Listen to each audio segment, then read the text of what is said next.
नमस्कार, मैं स्वर्ण प्रभा। आप देख रहे हैं आज का मुख्य समाचार।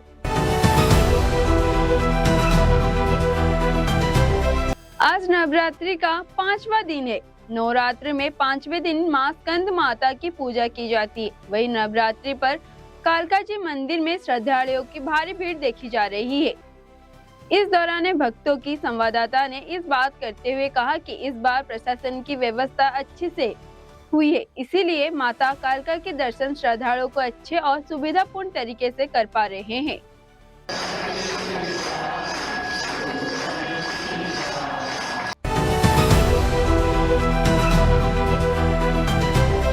केंद्रीय वित्त मंत्री निर्मला सीतारमण आज सोमवार को संसद में दो अत्यंत महत्वपूर्ण वित्त विधेयक 2026 कॉर्पोरेट कानून विधेयक 2026 पेश करने जा रही है। ये विधेयक आगामी वित्त वर्ष 2026 से 27 के लिए सरकार की बजटीय प्रस्तावों और आर्थिक नीतियों को कानूनी रूप से देने की दिशा में एक निर्णायक कदम है।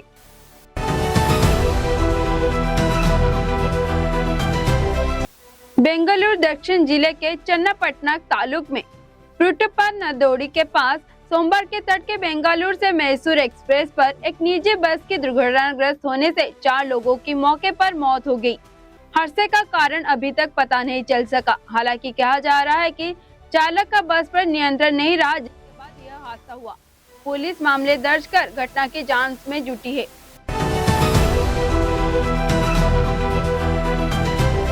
असम के सोनितपुर जिले में बोती के एम्बुलेंस और ट्रक की टक्कर हो गई, जिसमें एम्बुलेंस में सवार 6 लोगों की मौत हो गई, जबकि 2 अन्य लोग घायल हो गए। सोनितपुर के वरिष्ठ पुलिस अधिकारियों के अनुसार एम्बुलेंस में एक मरीज और उसके परिवार के सदस्य सवार थे। एम्बुलेंस तेजपुर से मेडिकल कॉलेज और अस्पताल की ओर जा रही थी, तभी ढाकियापुर के जूली पुलिस थाना के क्षेत्र के अंतर्गत राष्ट्रीय राजमार्ग 15 पर यह टक्कर हो गई। इस हादसे में 6 लोगों की मौत मौके पर हो गई और गंभीर रूप से घायल 2 लोग तेजपुर मेडिकल कॉलेज और अस्पताल में भर्ती कराया गया है।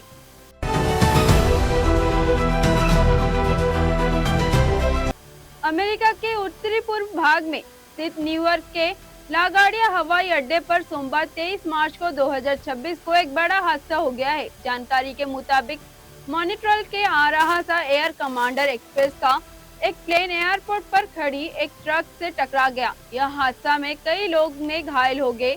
सूचना मिली है। हादसे की खबर मिलते ही राहत और बचाव कार्य शुरू कर दिया गया है।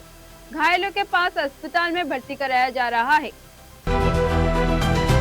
राजधानी दिल्ली में रविवार को साल की दूसरी राष्ट्रीय लोक अदालत का आयोजन हुआ।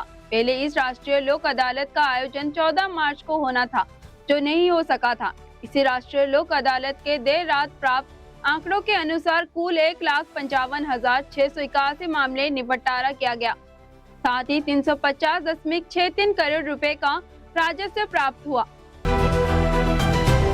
वैश्विक बाजारों में मंदी और बढ़ते ही भू राजनीतिक तनाव के बीच भारतीय वित्तीय बाजार में सोमवार को बड़ा हड़कंप देखने को मिला। अंतर्राष्ट्रीय बाजार में बहुमूल्य धातुओं की कीमतों में आई भारी गिरावट के चलते घरेलू बाजार में सोना और चांदी के दाम 6% तक लुढ़क गए। दिल्ली विधानसभा में वर्ष 2026 से 27 का वार्षिक बजट पेश होने से ठीक पहले मुख्यमंत्री रेखा गुप्ता ने शनिवार को प्रधानमंत्री नरेंद्र मोदी से उनके आवास पर भेंट की। लगभग आधे घंटे तक चली इस मुलाकात में मुख्यमंत्री ने प्रधानमंत्री से दिल्ली के समग्र विकास और जन आकांक्षाओं का पूर्ति के लिए बहुमूल्य मार्गदर्शन प्राप्त किया। देश की राजधानी दिल्ली के एक बार फिर बादलों से घिर गई है। 23 मार्च को सुबह सुबह मौसम सुहाना हो गया है। कई इलाकों में सुबह से ही रिमझिम बारिश हो रही है। भारत के मौसम विज्ञान विभाग ने दोपहर के बाद दिल्ली एनसीआर में बारिश का अलर्ट जारी किया था। बारिश से तापमान में गिरावट आई है और मौसम ठंडा हो गया है।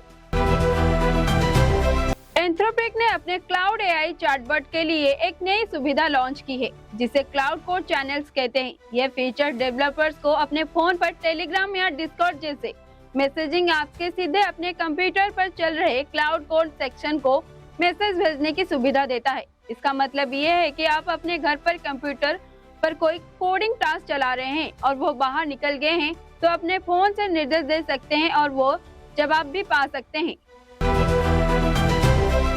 कर्मचारी भविष्य निधि संगठन ईपीएफओ अपने करोड़ों अंशधारकों के लिए एक बड़ी राहत भरी खबर लेकर आया है।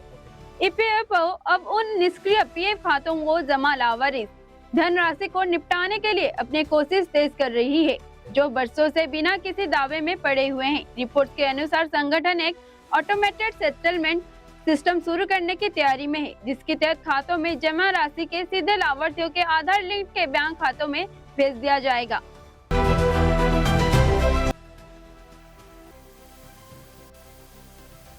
निर्वाचन आयोग ईसीआई ने सोमवार को बताया कि उसने असम, केरला, पश्चिम बंगाल, तमिलनाडु और पुडुचेरी के आगामी विधानसभा चुनाव के लिए राष्ट्रीय और क्षेत्रीय पार्टियों को डिजिटल वाउचर जारी किए हैं।